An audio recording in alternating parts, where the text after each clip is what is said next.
গরমের সময় আমার কাছে এই শরবতটা মনে হয় এক অন্যরকম শান্তি। যত কিছুই খান না কেন, এই যে দুধ দিয়ে আর কলা দিয়ে যে মিল্কশেকটা বানানো হয়, সেটা খেতে যে আমার কাছে অসম্ভব মজাদার লাগে কি বলবো। আসসালামু আলাইকুম, সবাই কেমন আছেন? আশা করছি সবাই অনেক ভালো আছেন, সুস্থ আছেন। আপনাদের দোয়ায় আল্লাহর রহমতে আমরাও অনেক ভালো আছি, আলহামদুলিল্লাহ।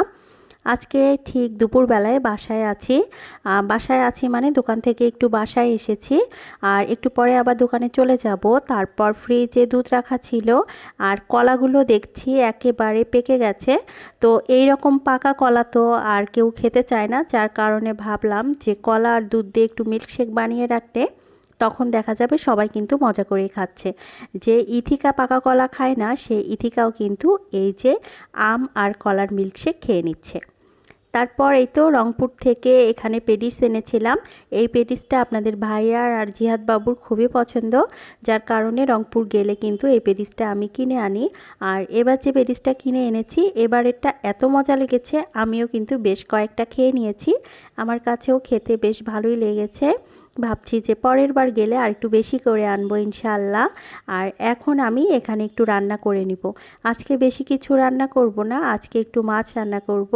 আপনাদের ভাইয়া পুষির জন্য মাছ এনেছে বাজার থেকে, একেবারে টাটকা মাছ।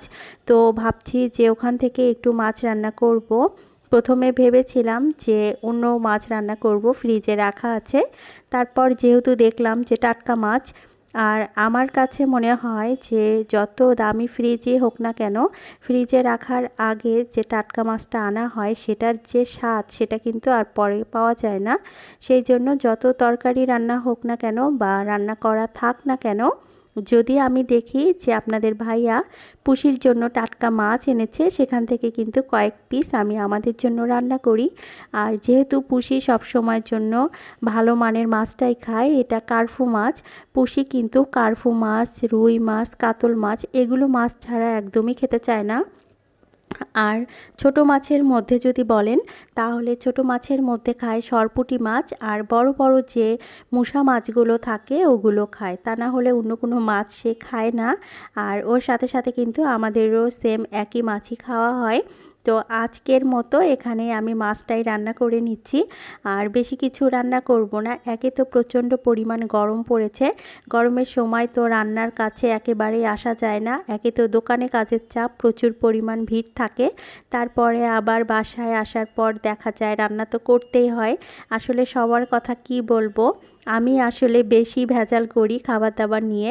আমার ইথিকা তো সব সময়ের জন্যই আমাকে বলে যে মা তুমি একেবারে ছোট বাচ্চার মতো জিদ করো, কারণ আমি না সব সময়ের জন্য ইথিকার সাথে আর আপনাদের ভাইয়ার সাথে প্রচুর পরিমাণ জিদ করি খাওয়া নিয়ে।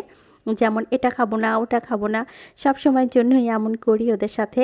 আর এখানে সেদিন যে আচার বানিয়েছিলাম, ভাবছি যে আচারটাও একটু আজকে বয়ামে উঠিয়ে রাখি, কারণ এখানে যদি খোলা থাকে হয়তো বা ধুলা ময়লা পড়বে। আর যেহেতু আচারটা কমপ্লিট হয়ে গিয়েছে, তো একবারে সব কিছু রেডি করে একটু ভালো মতো রেখে দেই।